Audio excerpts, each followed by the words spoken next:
It was the 8th of April, 1911, in the city of Chicago, Illinois. The morning air carried the smell of coal smoke and bread baking from the tenements along South Albany Avenue. Spring had come late that year, and though the sun broke pale through the factory haze, a chill remained in the streets. On the corner near the painted sign for Kowalski's grocery, a young girl named Elsie Parobek, called Elsie by all who knew her, stood before the door of her family's modest dwelling at number 2320. She was 5 years old. Her hair was light gold, her eyes blue. She wore a red dress, black stockings, and lace shoes that her mother had cleaned the evening before. Her father, Frank Parobek, worked as a painter. Her mother, Carolina, stayed at home to tend the household and care for the 7 children. They had come from eastern Bohemia, from a village whose name was spoken only in Czech, and they had brought with them the customs and the language of the old country. In the neighborhood where they lived, Czech was heard as often as English. The streets were narrow, the houses stood close together. Children played in the vacant lots between the buildings, and it was not uncommon for them to walk alone to visit relatives who lived nearby. Elsie left the house that morning intending to visit her aunt, a woman named Julia Trampota, who resided at number 2325 South Troy Street. The distance was not great, the route was familiar. Her mother watched her go. By noon the child had not arrived, by evening she had not returned. The morning passed as mornings did in that quarter of the city. Wagons moved along the cobblestones, women hung washing on lines strung between the tenement windows. Men departed for the factories and the workshops, carrying tin pails and canvas bags. Children gathered in the streets to play their games and watch the passing of the organ grinders who came through the neighborhood on Saturdays, turning their instruments and collecting pennies in tin cups. Elsie walked south along Albany Avenue toward Troy Street. She knew the way. She had walked it before. Near the corner of 23rd Street, she saw her cousin, a 9-year-old girl named Josie, who stood with other children watching an organ grinder perform. The man turned the crank, the music played, the children listened. Elsie stopped to watch. The organ grinder finished his tune and moved on to the corner of 23rd Street. Most of the children followed. Elsie did not.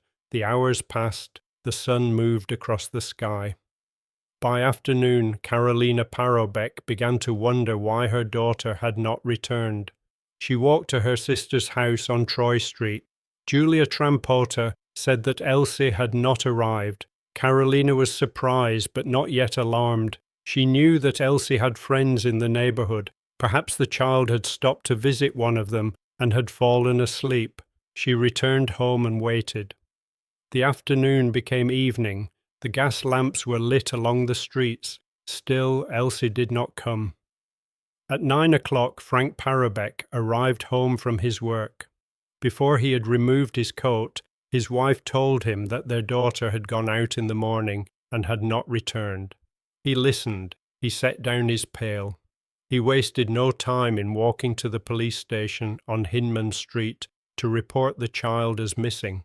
The officers at the station were not alarmed.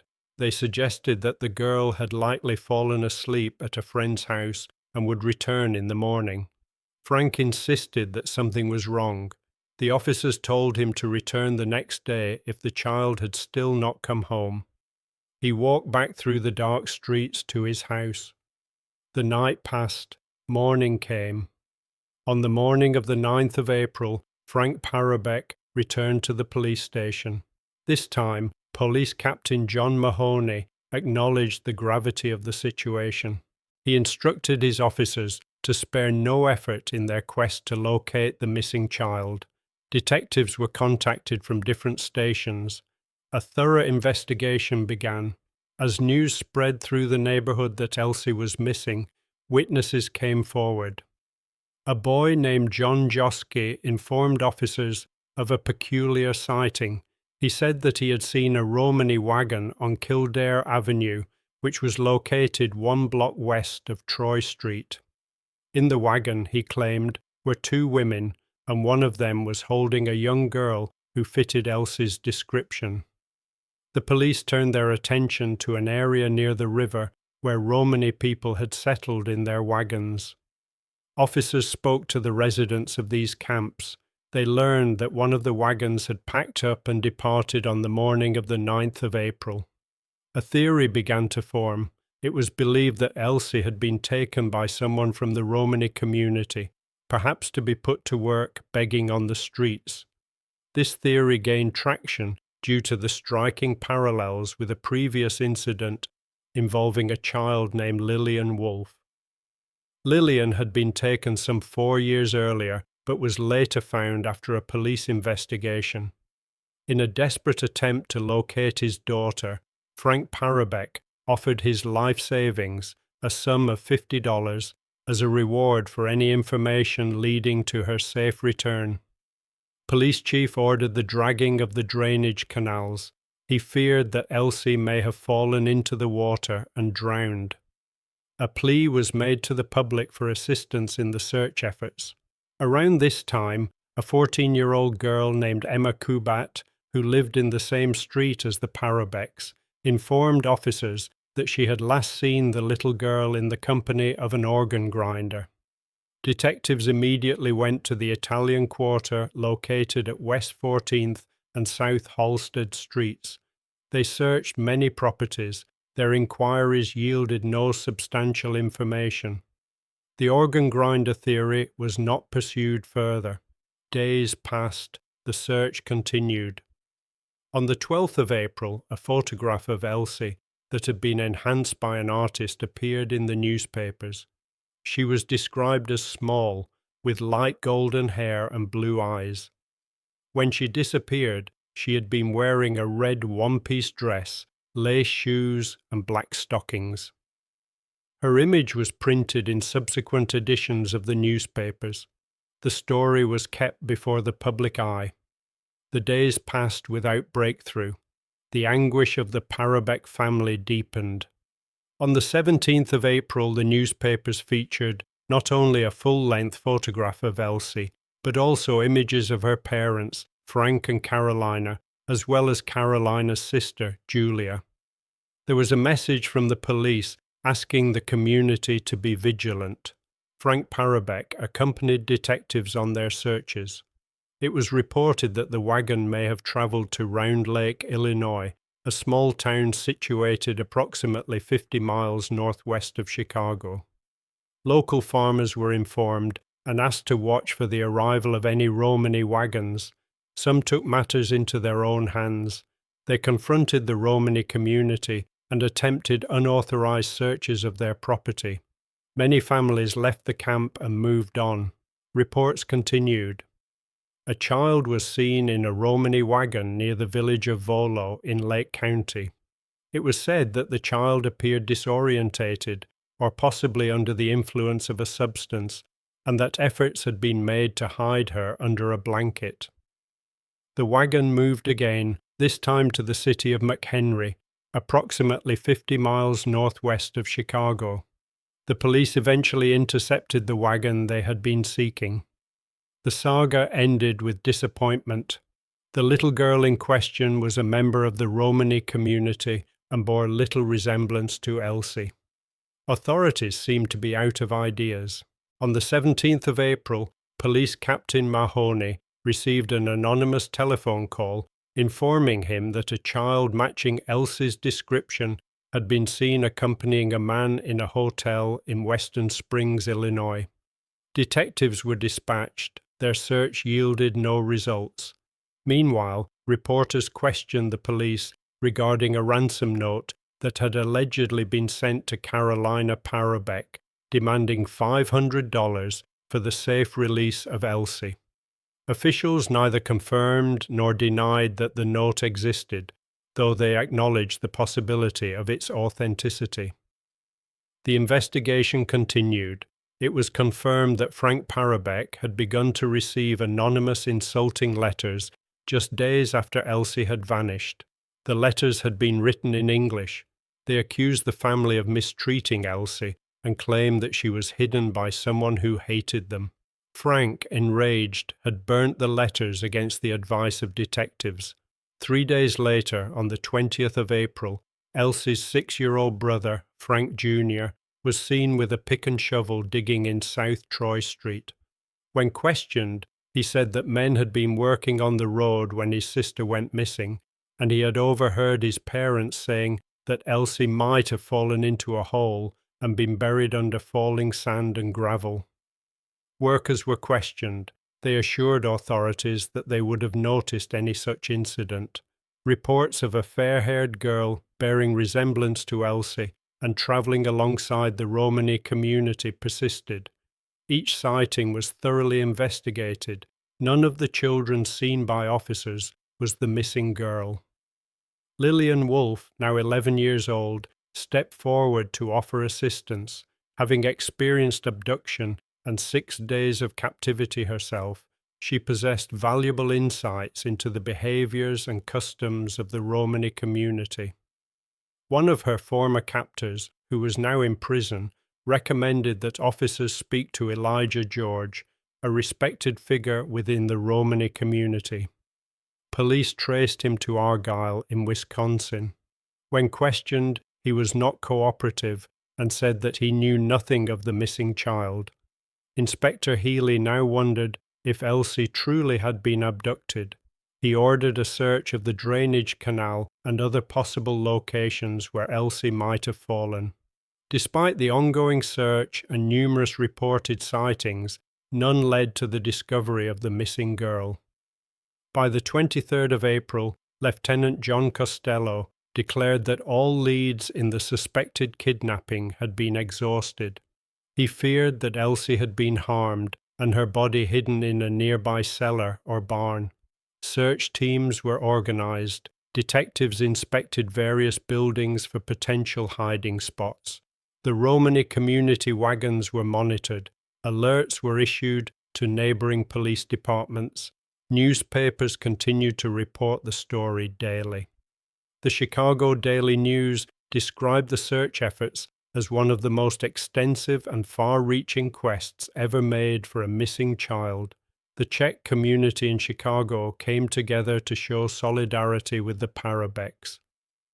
Rewards were offered. On the 9th of May, 1911, at the Lockport Power Plant, 35 miles outside of Chicago, an electrical engineer named George T. Scully spotted something floating in the Chicago Sanitary and Ship Canal. Initially thinking it was an animal from a nearby farm, he went with colleagues to retrieve it. They were horrified to discover that it was the body of a young girl.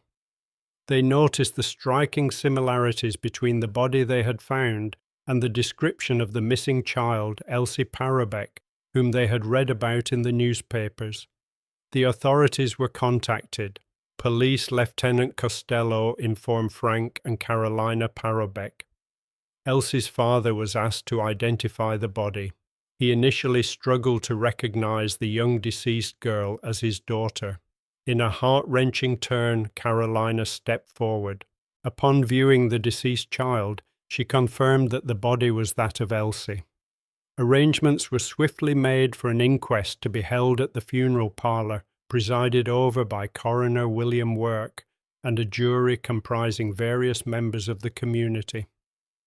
Frank Parobek appeared as a witness. Through a translator, he told the court that he had no doubt his daughter had been murdered.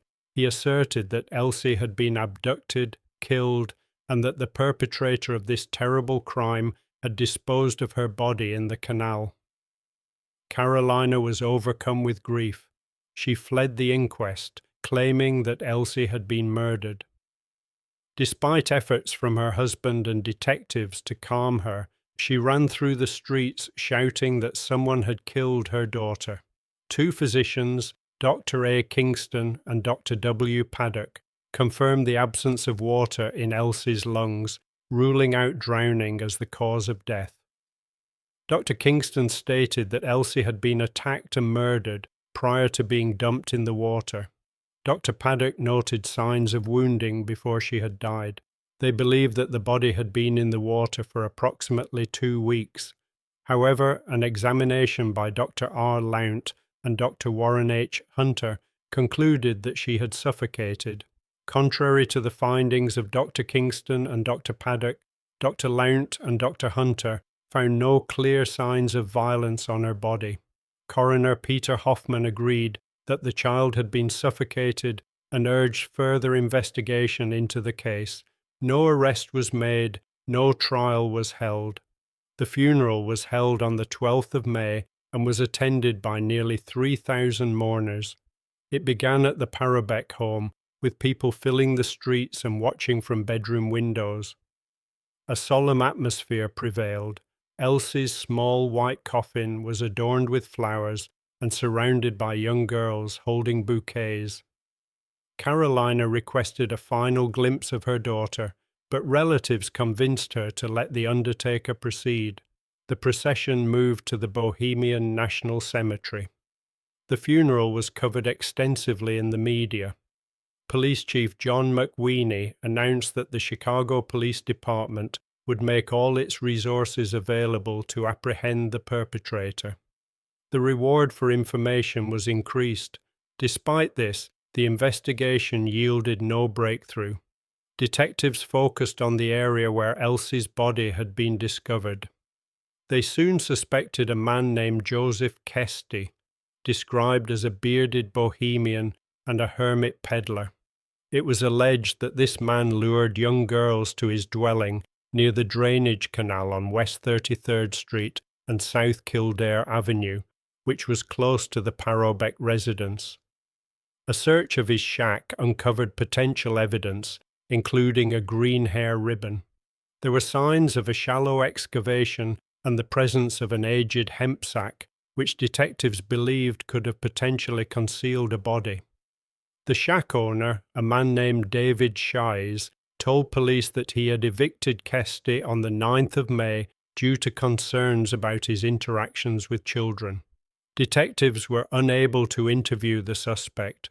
Joseph Kesty took his own life by throwing himself in front of a train on the 10th of May, one day after Elsie's body had been discovered. On the 15th of May, police announced that they did not believe Joseph Kesty had been responsible for Elsie's death. They gave no further information as to how they had reached that conclusion. The investigation eventually went cold. It was first scaled down and then stopped. The perpetrator of this terrible crime remained elusive and was never brought to justice. 2 years later, on the 12th of May, 1913, the anniversary of Elsie's funeral, Frank Parobek passed away at the age of 45. His wife, Carolina, died 14 years later, on the 9th of December, 1927. Both were laid to rest alongside Elsie in the Bohemian National Cemetery. The file remains in the records of the Chicago Police Department, bound in dust and silence.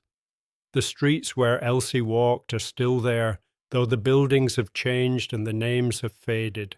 Behind the windows, kettles boil and doors close.